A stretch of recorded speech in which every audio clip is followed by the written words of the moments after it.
जिंदगी के सफर में कुछ लोग हमें खुश रंग मंजरों की तरह मिलते हैं और ओझल हो जाते हैं, लेकिन उनका तस्वुर हमें तादेर शादाब रखता है। यूनिवर्सिटी ऑफ टोरंटो के प्रोफेसर जो के साथ भी यही मामला था। मुझे प्रोफेसर जो की क्लास का पहला दिन याद आ रहा है। ये करिकुलम की क्लास थी। पहले दिन जब प्रोफेसर जो क्लास में दाखिल हुआ तो उसने हाफ स्लीव शर्ट और निक्कर पहनी हुई थी और उसके एक हाथ में किताब और दूसरे हाथ में कॉफी का पेपर कप था जिसके ऊपर एक मफिन रखा था। ये मेरे लिए एक उस्ताद का नामानूस तस्वुर था। प्रोफेसर का नाम जो था। उसने गैर रिवायती अंदाज में क्लास का आगाज किया। क्लास के आखिर में हमें किताबों की एक फहरिस्त दे दी और फिर हमें बताया कि हमारी मरकजी किताब बिकमिंग क्रिटिकल होगी। ये मेरे लिए अचंभे की बात थी। मेरा ख्याल था कि करिकुलम की किताब के उन्वान में करिकुलम का नाम तो होना चाहिए, लेकिन अब मैं सोचता हूं तो तालीम के हवाले से मेरी फिक्री साख्त में कार एंड केमिस्ट की किताब बिकमिंग क्रिटिकल ने कितना अहम किरदार अदा किया। इस किताब ने तालीम के बोसीदा तस्वुर को वाज़े करके इम्कानात और तब्दीली के नए दरवाजे खोले। आज इतने अरसे बाद मैं सोचता हूं, अगर जो हमें इस किताब से मुतारिफ न कराता तो मैं तालीम के क्रिटिकल पहलू से बेखबर रहता। तालीम का यही क्रिटिकल पहलू ओएसी का इम्तियाज था। प्रोफेसर जो के साथ मैंने फंडामेंटल्स ऑफ करिकुलम का कोर्स लिया था, जो मेरी जिंदगी का एक अनोखा तजुर्बा था। प्रोफेसर जो तालीम और मुआशरे के बाहमी रब्त का कायल था। वो अक्सर क्लास में कहा करता था कि अगर तालीम किसी मुआशरे को बेहतर न बना सके तो महज शरे खानदगी में इजाफे का कोई फायदा नहीं। प्रोफेसर जो की क्लास में तालीम और समाजी नाहमवारियों पर धुआंधार गुफ्तगू होती। अब प्रोफेसर जो की क्लास का ख्याल आता है तो सोचता हूं कि एक उस्ताद कैसे तालिब इल्मों के जहनों के बंद दरीचों को खोलता है और कैसे उनकी सोच को उजालता है। प्रोफेसर जो ने पहले दिन ही हमें किताबों की एक फहरिस्त दे दी। ये एक तवील फहरिस्त थी। चंद किताबों का आपसे तारुफ कराता हूं। इनमें से मरकजी किताब बिकमिंग क्रिटिकल थी, जो कार एंड केमिस्ट की लिखी हुई थी। इस फहरिस्त में एक किताब अतालवी मुफक्कर ग्रामची की प्रिजन नोटबुक्स थी। ग्रामची इटली का एक दानश्वर था जिसे उस वक्त के डिक्टेटर मुसोलिनी ने जेल में डाल दिया था। इस तवील कैद के दौरान ही ग्रामची का इंतकाल हो गया। उसकी मौत के बाद उसकी काल कोठरी से मुख्तलिफ कागजात पर लिखे हुए उसके नोट्स मिले, जिनको यकजा करके किताबी शक्ल में कई जिल्दों में शाया किया गया। इस किताब का नाम प्रिजन नोटबुक्स था। इस किताब में ग्रामची ने पहली बार हेजमनी के तस्वुर पर बहस की और बताया कि किस तरह बालादस्ती के हसूल के लिए पॉलिटिकल सोसाइटी और सिविल सोसाइटी से काम लिया जाता है। पॉलिटिकल सोसाइटी में ताकत का इस्तेमाल होता है, जबकि सिविल सोसाइटी तालीम, अदब, जबान और कल्चर के जरिए असरअंदाज होती है। ग्रामची के मुताबिक सिविल सोसाइटी की अप्रोच इसलिए ज्यादा मौसर है कि इसमें जहनों को शिकार किया जाता है और मगलूब व मफतूह ग्रुप अपनी मर्जी से इस तस्खीर को कबूल करता है। ग्रामची उसे स्पॉन्टेनियस कंसेंट का नाम देता है। इस किताब के मुताले ने मेरे लिए बाकी किताबों को समझना आसान बना दिया। प्रोफेसर जो की दी हुई फहरिस्त में एक किताब पालो फ्रेरे की पेडागॉजी ऑफ द ओप्रेस थी। पालो फ्रेरे ब्राजील का रहने वाला था। उसने तालीम को महज एक थियरी की बजाय एक अमली हथियार के तौर पर इस्तेमाल किया। किताब का अंग्रेजी तर्जुमा 1970 में सामने आया।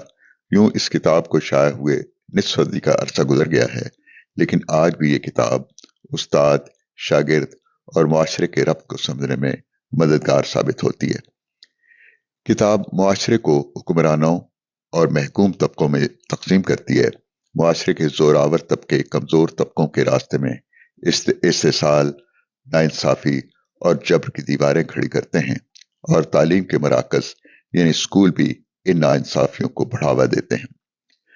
पालो फ्रेरे स्कूलों में दी जाने वाली रवायती तालीम को बैंकिंग मॉडल ऑफ एजुकेशन करार देता है।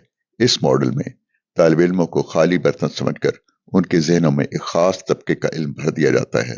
तालीम के इस मॉडल में तालिब इल्म दिए गए इल्मी मवाद को बगैर सोचे समझे इम्तिहानी पर्चों में लिखाते हैं और कामयाब भी हो जाते हैं, लेकिन इन पर सोच और तफक्कर के दरीचे बंद कर दिए जाते हैं।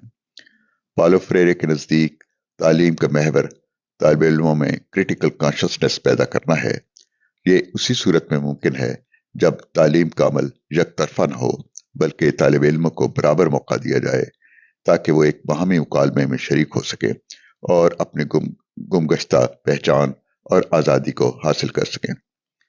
ये किताब पढ़ने के बाद मुझे अंदाजा हुआ कि तालीम, ताकत और सियासत का आपस में कितना गहरा ताल्लुक है, और तालीम का मकसद महज ऑफिशियल नॉलेज को एक नस्ल से दूसरी नस्ल तक मुंतकिल करना नहीं, बल्कि तालिब इल्मों में क्रिटिकल कॉन्शसनेस पैदा करना है, जिससे वो अपने आप को पहचान सके और मुआशरे में उन आज़ादियों को पा सके जिनसे उन्हें महरूम कर दिया गया है। प्रोफेसर जो की फहरिस्त में एक और किताब डी स्कूलिंग सोसाइटी थी, जिसका मुसन्निफ इवान इलिच था। यह किताब 1971 के लगभग शाया हुई और फौरन तालीमी हलकों में बहस का मौजू बन गई। यह किताब उस तर्ज तालीम पर कड़ी तनकीद थी जिसमें तालिब इल्मों के जहनों की तश्कील एक बने बनाए सांचे में की जाती है और मुआशरे में इनफरादी सोच रखने वाले अफराद के बजाय यकसां तर्ज पर सोच रखने वाले रोबोट्स तैयार होते हैं। इस किताब में इवान इलिच गैर रस्मी तालीम की अहमियत को उजागर करता है, जिसका कोई मखसूस वक्त नहीं और जिसका हसूल सारी जिंदगी पर मुहित है। प्रोफेसर जो की फहरिस्त में एक किताब हेनरी जीरू की theory and resistance in education थी। इस किताब में मुख्तलिफ सकाफती दायरों में तरीक़ा तदरीस, इल्म, मज़ाहमत और ताकत का तज्जिया किया गया था।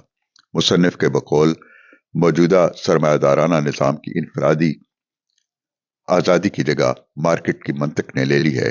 प्रोफेसर जो की दी गई किताबों की फहरिस्त में पीटर मैकलेन की किताब लाइफ इन स्कूल्स भी शामिल थी, जिसमें पीटर तालीम के न्यो लिबरल मॉडल पर सख्त तनकीद करता है, जिसका वाहिद मकसद ज्यादा से ज्यादा मुनाफे का हसूल है। इस मॉडल में तालीम के प्राइवेट सेक्टर को मुकम्मल आज़ादी हासिल होती है और इसमें रियासत मुदाखलत नहीं करती। इस मॉडल में असातिज़ा को तलबा की तादाद के हवाले से बड़ी क्लासें पढ़ानी पड़ती हैं, तदरीस के फरसूदा तरीकों को बरूए कार लाना पड़ता है, मैनेजमेंट असातिज़ा की सलाहियतों पर एतबार नहीं करती और टॉप डाउन मैनेजमेंट में असातिज़ा बहस कठपुतलियां बनकर रह जाते हैं। पीटर मैकलेरन के मुताबिक इस सूरत हाल में असातिज़ा को जबर के इस निज़ाम की मुज़ाहमत करनी चाहिए और ये इसी सूरत में मुमकिन है कि वह अपनी तदरीस को महज इल्म और महारतों की मुंतकिली तक महदूद न रखें, बल्कि तलबा में सोच विचार, रिफ्लेक्शन और तनकीदी सोच यानी क्रिटिकल थिंकिंग उजागर करें। प्रोफेसर जो की फहरिस्त में एक और किताब माइकल एप्पल की आइडियोलॉजी एंड करिकुलम थी। माइकल एप्पल ने स्कूलों के हवाले से चंद बुनियादी सवाल उठाए थे, मसलन तालीम मुआशरे के मुख्तलिफ ग्रोहों से इम्तियाजी सलूक करती है, कैसे स्कूल न सिर्फ लोगों को कंट्रोल करते हैं बल्कि मानी को भी कंट्रोल करते हैं, कैसे स्कूल लेजिटिमेट नॉलेज को तकसीम करते हैं, कैसे जोरावरों के ग्रोह का इल्म एक मयारी इल्म का दर्जा हासिल कर लेता है। ये प्रोफेसर जो की करिकुलम की क्लास में दी गई किताबों की तवील फहरिस्त में सिर्फ चंद किताबों का तज़किरा है। प्रोफेसर जो से मिलने से पहले मैं अक्सर सोचता था कैसे एक उस्ताद गैर महसूस तरीके से अपने शागिर्दों की शख्सियत साजी में अहम किरदार अदा कर सकता है, कैसे उन्हें किताबों के सहर में मुब्तला करके मुताले का आदी बना सकता है, कैसे उनके ज़हन के दरीचे खोलकर उफ़क़ के पार के मंजर दिखा सकता है, कैसे अपने शागिर्दों को बावर करवा सकता है कि तालीम महज इल्म, महारतों और अख्तार को एक नस्ल से दूसरी नस्ल तक मुंतकिल करने का नाम नहीं, बल्कि ये तो तलबा की इनफरादी जिंदगियों और फिर माशरों में तब्दीली का नाम है। प्रोफेसर जो की क्लास में मुझे इन सब सवालात के जवाबात मिल गए। अब इस बात को तकरीबन 3 दहाइयां गुजर गई हैं। अब भी कभी कभी यूं लगता है कि मैं प्रोफेसर जो की क्लास में बैठा हूं। अभी दरवाजा खुलेगा और वो मुस्कुराता हुआ क्लास में दाखिल होगा। उसके एक हाथ में किताब होगी और दूसरे हाथ में कॉफी का कप।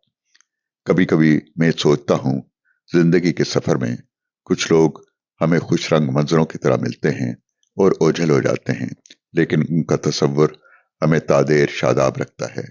प्रोफेसर जो के साथ भी यही मामला था।